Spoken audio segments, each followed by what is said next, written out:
दोस्तों आज बात करेंगे अपन 498A में 2020 में जो लेटेस्टिंग जजमेंट आया था high court Haryana and Punjab का मई 2020 में जो जजमेंट आया था उस पर आज बात करेंगे, एक्सप्लेन पूरी डिटेल में बात करेंगे दोस्तों कि जो आज की डेट पे जो महिलाएं होती है वह असंतुष्ट होती है पतियों से, जिनके अफेयरों का मालूम पड़ जाता है कहीं पे, तो वह क्या करती है कि पूरे पारिवारिक को, हस्बैंड का जो परिवार होता है उसके रिश्तेदार होते हैं, संबंधी होते हैं जो आसपास कभी रहते नहीं साथ में, उन पे झूठे एलिगेशन लगा देना और ज़बरदस्ती से फंसा देना, उस पर गहरी चिंता भी जताया high court Haryana and Punjab में। और क्या कहा क्या नहीं कहा पूरी डिक्लेयर में आज बात करेंगे।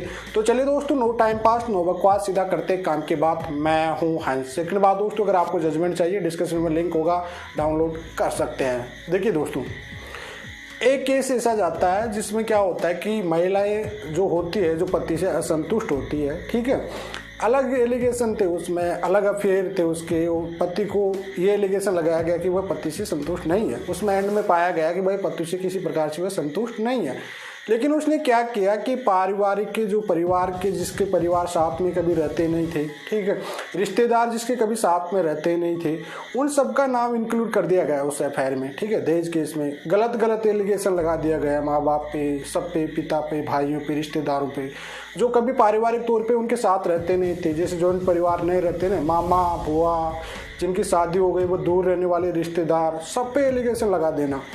उसमें एंड में रिजल्ट क्या निकला कि पत्नी पति से असंतुष्ट थी, ठीक है। भाई जब आप पहले कुछ नहीं हो तो आप तलाक ले लीजिए ना, आप लोग क्यों उस परिवार पे, या फिर उसमें क्या था गलत एलिगेशन, मतलब अफेयर का मालूम पड़ जाना, किसी के अभी अफेयर का मालूम पड़ जाता है जो कि आज की नॉर्मल बात हो गई। इस तरह से किसी का भी अफेयर का मालूम पड़ चुका तो सच्ची सावित्री होने के लिए वही सिस्टम होता है कि 498 कर दो, दूध के धुले हो जाओ 498 करके। लेकिन ये पूरी तरह से फेक होते हैं। गहरी चिंता भी जताए कि आज की डेट पे महिलाएं कुछ भी हो मामला, फैमिली में लड़ाई हो चाहे झगड़ा हो, डायरेक्टली 498 करती है डायरेक्टली, और पूरे परिवार को फंसाती है, एक नहीं पूरे परिवार को, रिश्तेदार, परिवार, माँ बाप, सबको। तो उस वेद पे उस पर बेबुनियाद सबूत माना गया उनको, जो झूठे एलिगेशन थे पूरी रूप से, और उसको खारिज कर दिया गया एफआईआर को, क्यूसिंग को, डायरेक्टली क्यूसिंग हो गई एफआईआर।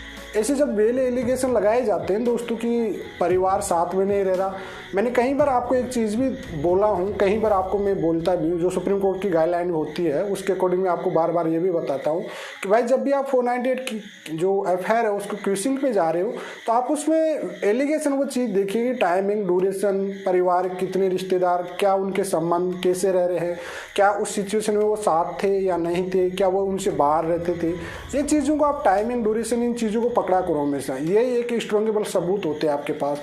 आप लोग एक अलग वे में चले जाते हैं कि उसके सबूत चाहिए। भाई सबूत तुमको थोड़ी चाहिए, सबूत तुमको नहीं चाहिए, आप उसमें पॉइंट भी पकड़ना चाहिए। आपको एक एफआईआर पढ़ना अच्छे से आनी चाहिए कि उसमें हम कौन से ऐसे पॉइंट पकड़े जिससे मेरा एफआईआर क्यूसिंग हो सकती है। भाई आरोपी तो उसने बनाया है ना, तो आरोपी तो पहले उसको आरोपी तो साबित करने दीजिए आपको। वह तो एक ट्रायल का मैटर है कि आप उसको सबूत देना नहीं देना, पहले आपको आरोपी साबित कर देगी, उसके बाद में होगा।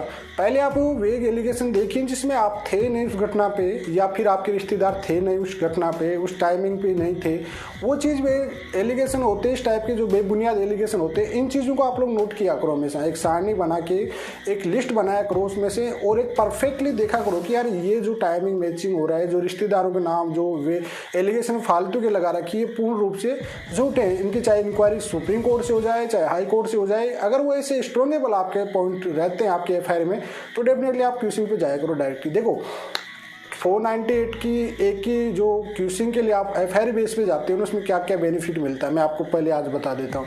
भाई आप 498 की एफआईआर पे जाओगे तो आपके फैमिली के मेंबर के 90% नाम निकल जाएंगे, सेक्शन भी निकल जाएंगे फालतू वाले, ठीक है, और प्रॉपरली गाइडलाइन भी मिल जाएगी हाई कोर्ट से, जिससे आईओ और पुलिस वाले आपको कभी परेशान नहीं करेंगे।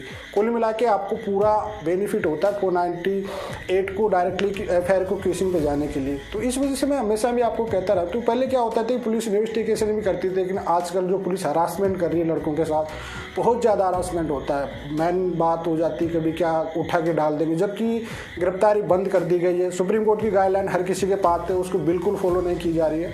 तो आजकल लोगों में एक डर हो गया, पुलिस डायरेक्टली गिरफ्तार करे या पैसों की बात करे, ऐसी फालतू की बातें की जाती है आजकल। लड़कों के साथ जो क्लाइंट होते हैं वो बताते रहते हैं, बहुत हरासमेंट करती है पुलिस। तो दोस्तों